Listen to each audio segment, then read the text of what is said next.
Welcome to The Good Return. I'm your host, Enoch, and I'm here with Chris Yeh today, who is a serial entrepreneur, author, investor, and speaker. And he wrote New York Times bestselling book named The Lions, as well as this book, Blitzscaling, the lightning fast path to building massively valuable companies with Reid Hoffman, co-founder of LinkedIn with the forward from Bill Gates. And we're so happy to have you here. Thank you for coming, Chris. My pleasure, Enoch. It's great to be here. Yeah, and I just want to start off by asking just about your background for the audience watching of what line of leadership are you in currently and what have you been involved in the past? So leadership is an interesting question. I think there's a variety of different forms of leadership. I have been a different kind of leader in the past where I actually was a founder and CEO of various companies. Right. Now I'm a leader in the sense that I am an investor, an advisor, somebody who helps people who are actually in that direct line of leadership. Right. Of the two forms of leadership, I think you have to experience both of them to really understand what you enjoy most. But I do find the kind of leadership I do now more interesting. Being able to work with great entrepreneurs and people who are just so full of energy and knowledge and other things like that. I find that very rewarding. I did find being a CEO rewarding as well, but it was just much more tiring. This comes much more naturally to me. I know that you majored in product design and creative writing. How did you go from majoring in those fields to what you're doing now and what you just described, being an investor? Of course, you're an author as well, but just curious about that journey. Yeah, well, this is one of the reasons why I often tell people not to obsess too much about what they study in school. Obviously, there are certain majors that people have traditionally viewed as more commercial than others. Until recently, for example, computer science. So that may be changing. We'll see. We can have a discussion about that. But for me, I took the classes that I thought were interesting to me. And the reason I studied product design, engineering, and creative writing is both of them focused on something I'm really interested in, which is creating new things, changing the world. If you think about it, the only way to change the world is to create something new. So that's really my focus. I didn't know it'd lead me into the startup world. I grew up in an earlier era when you were a kid growing up, there was no internet, there was none of the sort of spread of information, no Hacker News or anything like that.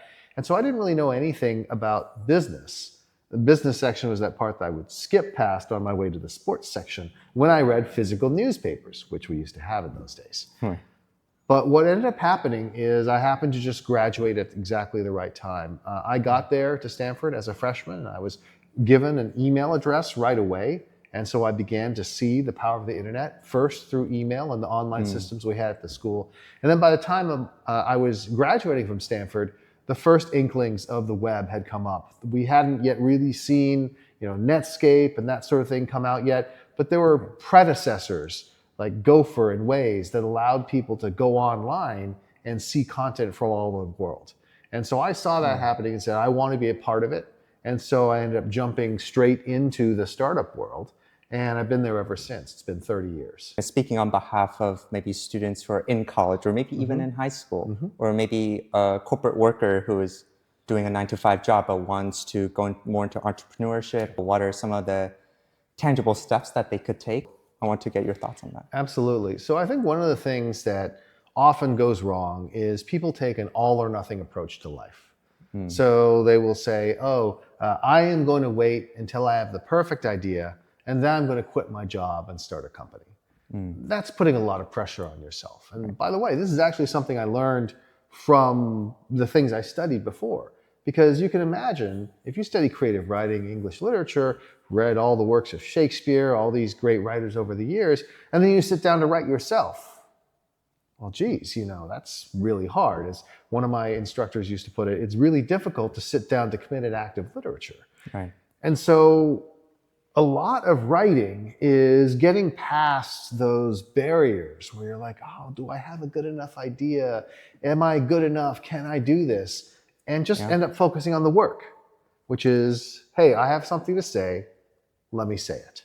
So the same thing applies to entrepreneurship. If you want to become an entrepreneur, the goal should not be, I'm going to read every book ever written about entrepreneurship. I'm going to read every blog ever written about entrepreneurship. I'm going to listen to every podcast ever about entrepreneurship. And after I've done all that, I will know the perfect idea and I will go ahead and start my company.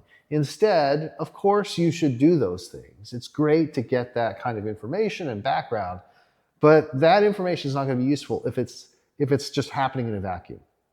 You also need to get out there and actually try stuff. And that may be helping other people with their startups. You don't have to jump straight to starting your own company. Or it could be you're starting something small. You're creating something new that is not necessarily intended to be $1 trillion business, but is giving you a chance to exercise those muscles. So that's the biggest advice I would give to people around entrepreneurship. If they're a prospective entrepreneur, if they're a student right now, I would say, start the process. Just like a writer becomes a writer by writing, an entrepreneur becomes an entrepreneur by starting things. Yeah, taking action, not just watching motivational videos, which is great, but it seems like taking action is because the thing. Until you take the action, you won't get the real feedback from the marketplace. You won't get the real feedback in experiences. And yeah, just want to ask you about some of the life-defining moments that really shaped you as a leader, where you really felt that like these moments changed my life trajectory, and the way I think as a leader. I do think that there are such a thing as defining moments in your life, these inflection points where you can go one way or the other. Sometimes you don't recognize them until afterwards. Sometimes it's right there and then you realize, hey, this is the choice I need to make. So I've had quite a number of them in my life. I can't say I've always chosen the right thing necessarily, but I understood the gravity of what was going on.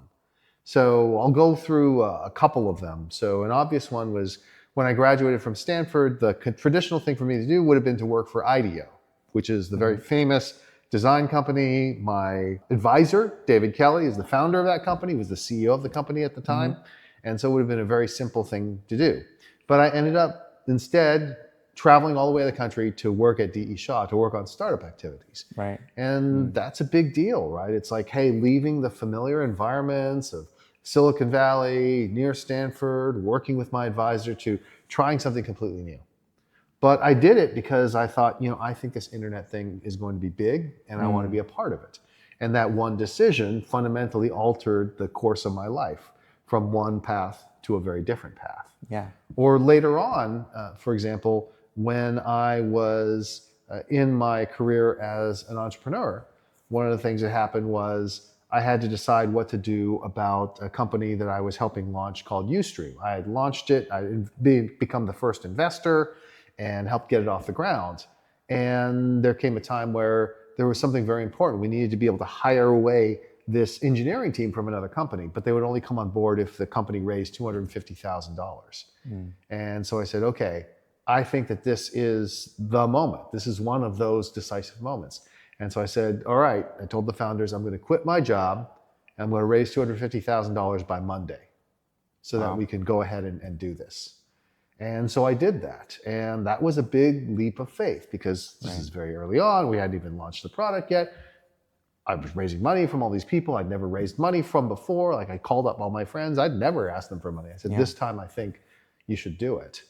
And ultimately, we sold Ustream to IBM for $130 million, but none of that happens unless there's that one decisive moment and then make the right choice at that point. And then finally, you mentioned, for example, that I'm an author. I had been writing and doing blogs and all these different things like that. But the way these books came about is I helped my friends Reid Hoffman and Ben Casnocha write their book, The Startup of You. I consulted with them on the structuring and ordering of the sections of the book and things like that. And then they asked me to come in and meet. And they said, hey, we'd like to do more stuff. We think it would be easier if we were working with someone else as well. Would you be interested in working with us? And I said, well, does my name appear on the cover? And he said, yes. I'm like, great, I'm in. Like that was one of those moments when I knew, okay, this is my big shot and I'm going to jump on it. And the only thing I need to make sure is my name's on the cover. Actually, there are so many things interesting about what you just said because, well, first of all, it seems like you had this entrepreneurial mindset even since college or maybe even before, right? And do you think this is something that some people are born with to be more adventurous, or do you think this is something that could be developed? I think it can absolutely be developed. And a big part of that is the things that I did when I was in college to develop that. So nobody who knew me before I went to college would say, oh, well, this is somebody who we think is going to be an entrepreneur or is going to be entrepreneurial. What they would say is this this person's really smart, they're probably going to become a scientist or win a Nobel Prize or become a professor or something like that. But what I did at Stanford, in addition to studying product design and creative writing, which both help with that because they're all about creating, the activities I actually participated in, the non-academic ones, were a big part of it as well. So I was part of improv comedy for 4 years. Oh, okay. And what improv does is it teaches you to just start. You literally can't plan. You literally can't lay everything out in advance. You just have to jump in and trust that you will find a way to get through to the other side. And so that's a tremendously helpful thing. I also taught public speaking for the engineering department. And obviously, one of the things that's really important for entrepreneurship is to be able to convince other people to join your cause. And so being able to articulate what you're trying to do and why it matters to people becomes super important. So doing those activities were actually really, really critical to my becoming an entrepreneur. And they show you that it's possible to improve these, right? I may have had natural talents as a public speaker, but working on it really improved it. I may have had natural talents as an improviser or being able to think quickly, but practice made that much better. Another part that was really interesting was when you were talking about these moments where, oh, I need to quit my job to like seize this moment. Are these moments where you kind of get this inkling of, wow, this is such a big opportunity. And a lot of people miss those opportunities, right? So I want to dive into that a little bit more. Like, what are some of the things you think about? What are some of the things that you see that makes your light bulb, so to speak, go off? And are those some of the things that you can train yourself to also get better at? What are some of the things you look for? Absolutely. So this is also something where, experience helps you. And it doesn't have to be direct experience either. So one of the very interesting things that's more personal is when my wife and I met and ultimately decided to get married. And we had met out in Cambridge, Massachusetts. I was working, she was working. We met at the same party. And we started dating, and she was like, well, how do you know when you want to get married? And I said, well, what you've done, and what I've done in my life is I've observed different relationships. I've observed my parents. I've observed my friends. I've seen all these different things. I've seen relationships come and go. And when you have all these different experiences that you're drawing on, not entirely all of my own, like I'd never been married before then. Right. Exactly. But I was like, but I've seen enough to know that this is what it should be. And so I think the same thing applies to these various opportunities. Going out and seeing opportunities. Like if you've never encountered a startup before, if you've never worked for a startup, if you've never had a friend who started a company, and somebody asks you, is this the right startup to do? You're not going to be able to answer with a great deal of confidence. I know this because if I think about a very different area than I'm used to, that I don't have a lot of experience, let's say it's some sort of biotech research, and somebody comes to me and says, hey, should I start this company? My answer would be, I have no idea. Right. I don't know whether this is possible or not. So creating that foundation of experiences, both your own and other people's that you've observed, is really critical to being able to make that decision with confidence. It's like getting that first internship for a lot of students, right? That's the toughest sometimes. And do you feel that for those kind of things, you just got to put yourself out there and jump in? Or are there some of the things that you can look for even in those first steps? Well, I think that the very simplest answer is, yes, you should just put yourself out there and try things. But it doesn't mean you have to try everything. It doesn't mean that there's no selectivity at all. And I think that what you select for is very straightforward. Who you're going to be spending time with. And so I think that the most important thing is who you're spending time with. Like I'm spending time with you today, for example. That is the most important allocation we can make, more important than the allocation of capital. So I think that if you're trying to figure out, should I join this project? The answer is, hey, who am I going to get to work with? Do I feel like I can learn from them? Do I enjoy being around them? Do they fill me with hope and inspiration? And if the answer is yes, then you should probably try it. But if the answer is, well, I don't really respect them, they just kind of got lucky, I'm like, what are you going to learn from that? Right. It's not going to be a good experience. And shifting gears a little bit now, I'm very curious about this personally as well. Now with the increase of AI technologies, and that's an understatement as someone who is in AI field myself. I'm very curious about the area of authorship. Yes. I'm sure that there are a lot of students in writing that wants to do journalism, writing of all kinds that might have different thoughts and even concerns, right? With now having agents that are able to have perfect grammar, write essays like in a second. So I just want to get some thoughts from you as like someone who's been exposed to different tech startups, AI startups, and also being in the space yourself as a writer. Yes. So I was just want to get some thoughts on the current state and the future state of writing and all those kinds of things. So this is one of those interesting things where there are a lot of moving pieces. So the first thing you mentioned is absolutely true. AI has the ability to generate text of a reasonably high degree of quality and almost instantaneously for almost no cost.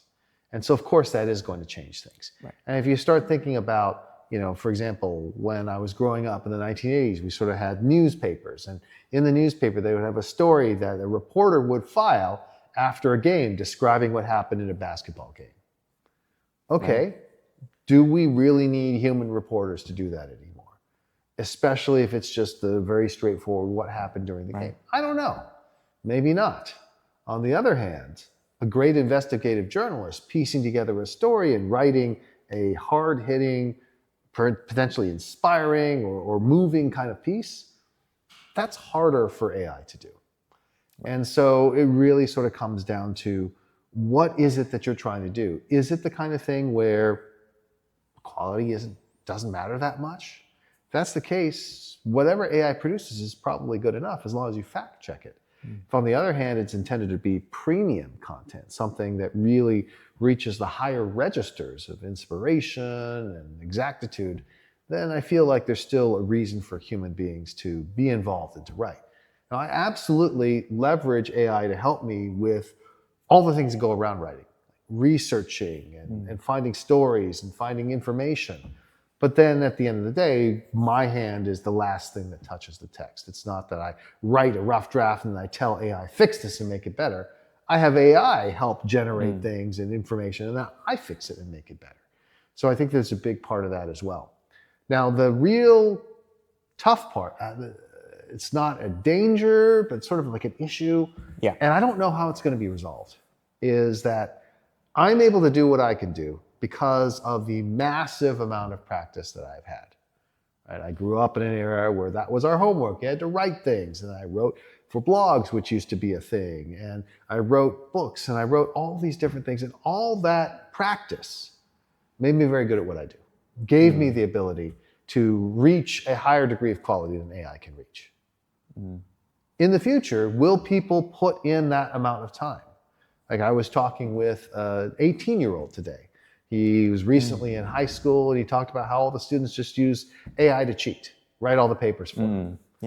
Well, if you use AI to write all the papers for you in high school and college, do you ever develop the skill to write it yourself? And this is the really important thing. People call it taste. They say, oh, AI doesn't have taste. Taste is really important. I'm like, taste makes it seem like it's a matter of opinion.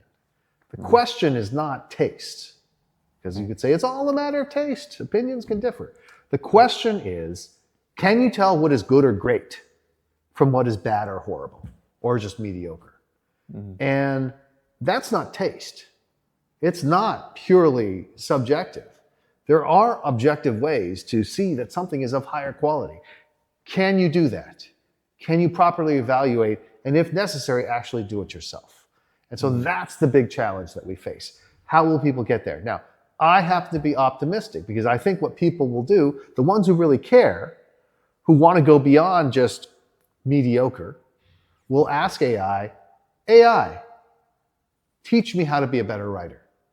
Give me exercises, give me practice, help me do this.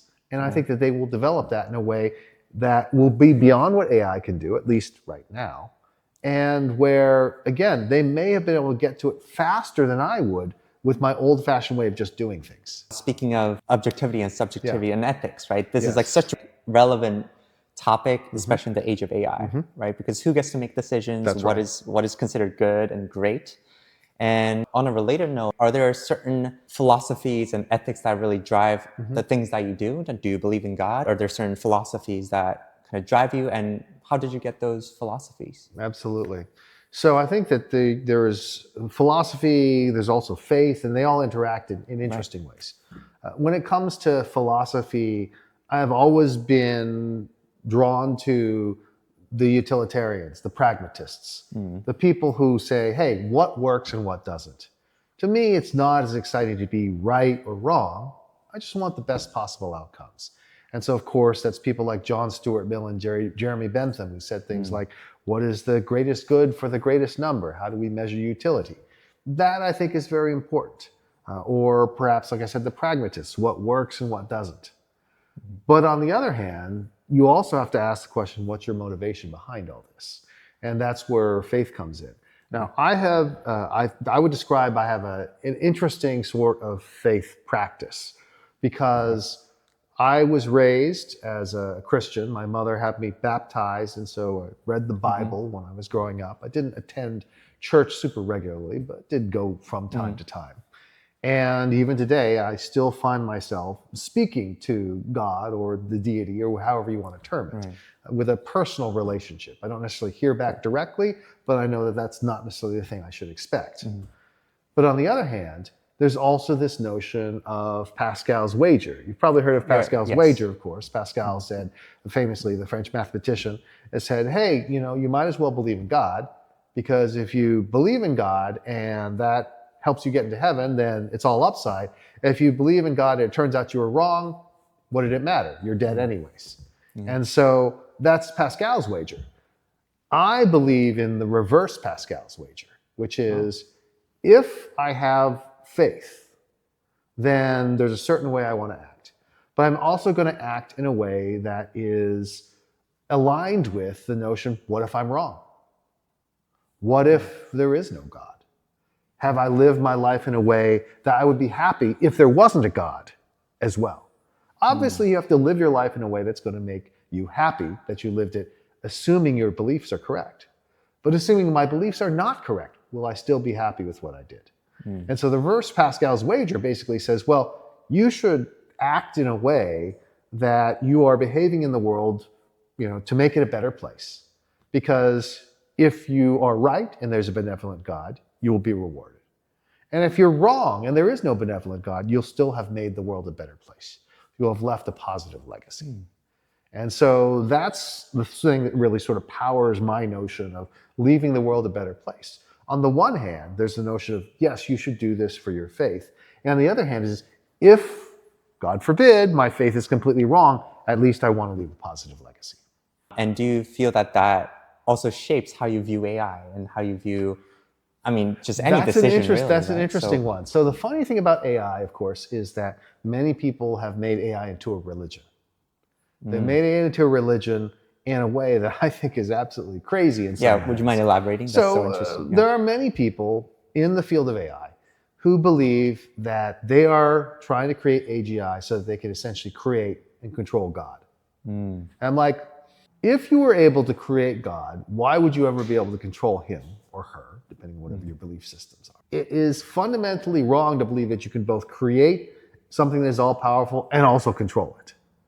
And yet, this is the mistake that people make over and over again. So I think that within the field of AI, there are a lot of people who are religious about AI. They believe that AI is what they need to focus on because it is the thing that will allow them to get closest to God. And I'm like, as I said, I'm a utilitarian, and I'm focused more on, will AI be good for us or bad for us? And how do we shape AI so it's better for humanity? Yeah, so many things there too. It's so interesting. Yeah, thank you. And I want to shift gears, kind of going back a little bit. What are some of the challenges you've had in the past, and what are some of the lessons you've learned through those life challenges? And what are some of the tangible advice that you can give to someone who might be going through something similar? Well, one of the things that I experienced in my life, and again, I would say I've been very lucky in my life, and there are challenges that people have faced I can't even imagine. But looking back on my own life and saying, well, what's been challenging? It's been the broader context. So I got started in the startup world in 1995, which meant I was there right for the start of this dot-com boom. Right. And boy, things were exciting and things went great. And I was working in startups at D.E. Shaw. I was at Harvard Business School. I was starting my own company. And then, of course, it all came crashing down with a dot-com bust. Yeah. And that was really hard for me. It was a great challenge because on the one hand, I'm like, okay, so I've raised money, millions of dollars from venture capitalists and other investors to build a company. And now the market has completely changed. And I don't think that we can be successful. And then in addition to all that, there's the other very just ordinary personal worries, which is, oh my gosh, not only do I not think I'll be successful, but I'm not going to have a job. Right. I'm going to be a failed founder who has lost millions and millions of shareholder dollars. And I'm going to go need to find a job. Because by the way, it was around that time that my wife and I decided, also we want to have kids. And so she was pregnant with our first child. And so that is a really stressful place to be in. The way I dealt with that is to say, look, there is no perfect time to have a family. If you want to wait until you've been successful and made millions of dollars, fine. But guess what? Maybe that day never comes. And if that's the case, have you given up on something that is really important to you?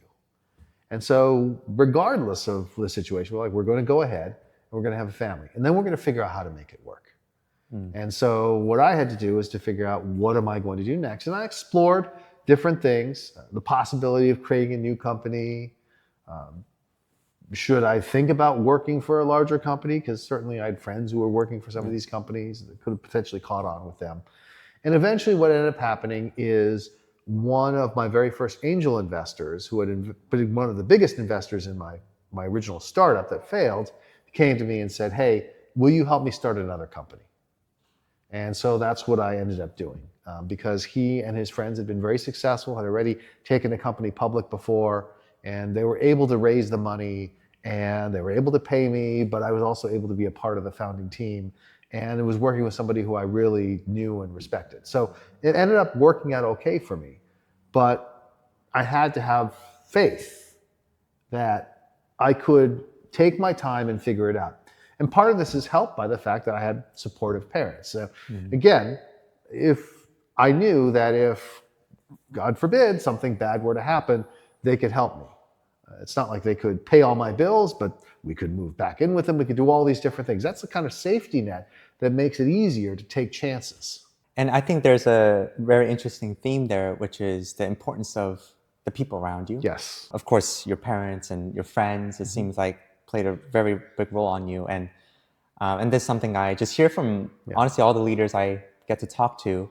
So I want to also ask, maybe if I'm someone who's in an area where I don't feel like I have these resources of networks around, what type of advice would you have for people who might feel this way? What are some of the things that they could do to maybe develop that board of directors and advisors and mentors? Absolutely. So I would say that the way to build these relationships is to actually start building them, to do stuff with people. And so it's always easier to do this if there's already some form of alignment. There's already something that you have in common with them. So it's very easy to start with things like people from your hometown, or members of your family or friends of friends, or fellow alumni of the same university or college, or fellow alumni or people who are co-workers from the same company. Those are all the things that people probably think about, but maybe don't follow up on systematically enough.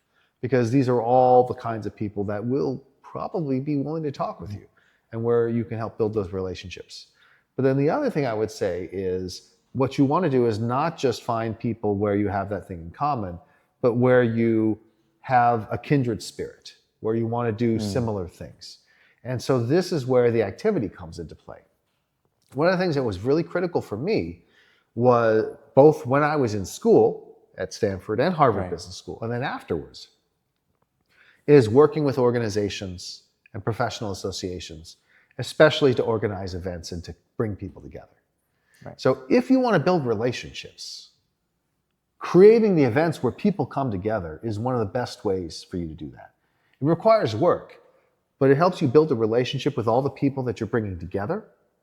And it also, by the way, confers a great deal of status upon you. As the organizer, as people see you shaking hands and welcoming people in and everything like that, people think to themselves, wow, that Enoch, he really knows what's going on. He's really connected. I want to get to know him better. And so the advice I give people who are young and starting off is go find an organization and don't just volunteer. Become proactive. Start putting together proposals for events and conferences and gatherings and all these different things. I did that for the Harvard Business School alumni. I did that for various professional organizations. And those were some of the things that really helped me build that nest of relationships here in Silicon Valley. I want to do a quick question on blitzscaling. Yes, of course. Because of course, folks can read the book as well, but maybe asking on behalf of entrepreneurs, maybe people who are already in that space, want to start a company or want to really blitzscale the company. Well, first of all, what is blitzscaling? And why is that important? And why do you think that is the way to scale the company? So blitzscaling means prioritizing speed over efficiency, even when things are uncertain. And the reason it's so important is we live in a world where speed is one of the most important competitive advantages you can have. And where if you are able to get to critical scale ahead of your competition, you can lock in strategic advantages that can persist for years or even decades. So obviously, we're all very familiar with these giant companies out there, Google, Facebook, Microsoft, et cetera, et cetera, et cetera. And that long-term market leadership confers incredible power on them. But remember, they all began as startups. They all began as obscure little startups that nobody was paying attention to. And what they were able to do is through their ability to grow fast enough, they were able to ultimately dominate the markets that they realized were going to be important before other people did. Whether it's operating system for personal computers, or search, or social networking, or what have you. So that's all a big part of blitzscaling. Now, why it's so important is because more and more of the markets that we operate in today are winner take most. And that's because we're all connected by the internet. We're all connected by smartphones in our pockets. Increasingly, we're connected by AI as well. And when that happens, we don't have a world with 1,000 different little mini markets. We have a world where there's one giant global market, and being a leader in that global market is incredibly valuable. As of March 2026, there's just incredible advances in AI. I know we're talking a lot about AI, but there's so much. It's pervasive in any field right now. And do you feel that there are any additions or maybe revisions from maybe what you even mentioned in the book as of today? Yeah. So if we start thinking about blitzscaling, so much of it is driven by network effects. But one of the interesting things will be that network effects are going to evolve quite a bit. In a world where more and more interactions are mediated by AI agents, the traditional network effects don't apply as much. It'll be different network effects. So the network effect will shift from the human to the agent. So right now with human beings, one of the main reasons that a network effect exists is because of the discovery problem. So let's take Airbnb. Hosts want to go where the guests are. Guests want to go where the hosts are because the product is liquidity. In a field of AI agents, maybe that's not as critical. Like with Airbnb, me as a human guest using Airbnb, I'm going to do a search. I'm going to look at all these different ones. And I'm going to spend time to do this. But I'm only willing to do that because Airbnb transactions are large, like hundreds or thousands of dollars. Like for buying a pencil, I'm not going to bother doing that. Right. But when your AI agent is able to go out and do the research for you, you're probably going to want to be more thoughtful about how you buy everything. Maybe not down to the level of an individual hamburger. It's going to be a lot lower than right now. And so this sort of liquidity premium is potentially going to become even more pervasive, not just for big ticket items, but for small ticket items. And then the question becomes, okay, well, how do you appeal to the AI agent? Is it that you present the information in a more consumable way? Is it that you have done a better job of building out the reputation system so that the agent has confidence in presenting your potential solution to their human operator? So these are the kinds of things that are going to change. And people just can't assume that everything's going to stay the same.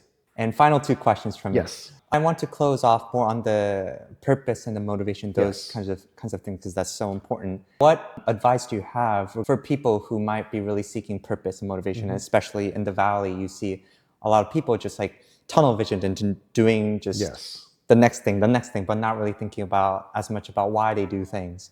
So what advice do you have for so many students like this, not just in the Valley, but just our generation and future generation, but also for the older generation too? So what advice do you have to people of the past, present, and future, so to speak? So the first thing is I want to say that you're asking exactly the right question, because a lot of people think about happiness and they say, I want to be happy, the pursuit of happiness. And they don't ask themselves, what is the right way to go about it? And the right way to go about it, what science tells us, is that people are happiest when they're pursuing a purpose, when they're doing something that makes them feel part of something that's bigger than them, when it feels like they're giving back to others and helping others, and where they feel like they are personally growing as well. And so that's why it's so important to ask this question, because people have to figure that out. It will help them be at their absolute happiest. Now, then the question becomes, okay, well, that sounds great, Chris. How do I figure this out? How do I find a way to do this? Exactly. And so I tell people, okay, the next step is to do your research. And what I mean by that is to think about the people who you know or just have heard about that you admire the most. Now, it's very easy to admire someone. So, for example, I recently watched, there was a mini series from 2024 called Franklin, about Benjamin Franklin. This is on Apple TV Plus. Michael Douglas plays Benjamin Franklin, and I watched the whole thing. And Benjamin Franklin is one of these figures that I really admire, and encourage people someday, either read about Benjamin Franklin, or heck, just go to the Wikipedia article about Benjamin Franklin and read about all the crazy things he did. And so that's great, and that's inspiring, like, oh, I want to be like Benjamin Franklin. Okay, great. What about Benjamin Franklin do you admire? What is the characteristic? What is the thing about that person? What is it that they did that made you admire them and made you want to be like them? And so that way starts to give you some insights about what you actually want to do. And this is, what I did when I was growing up. I looked at people I admired. I admired my father and his great knowledge of how things worked. I looked at, some of the great writers that I read, somebody like a J.R.R. Tolkien or something like that. And I admired, his ability to create this world. And so you figure out what you admire. And then the final step is you try to do it yourself. So it's not enough just to say, oh, I want to be like this person. You got to try it out. Because you may discover you don't actually like it. So you should be very open, and speaking not just to you, but to everyone who's listening, you should be very open to the different possibilities. You should try different things. Obviously be guided by whom you admire and what you think, but recognize you may be wrong.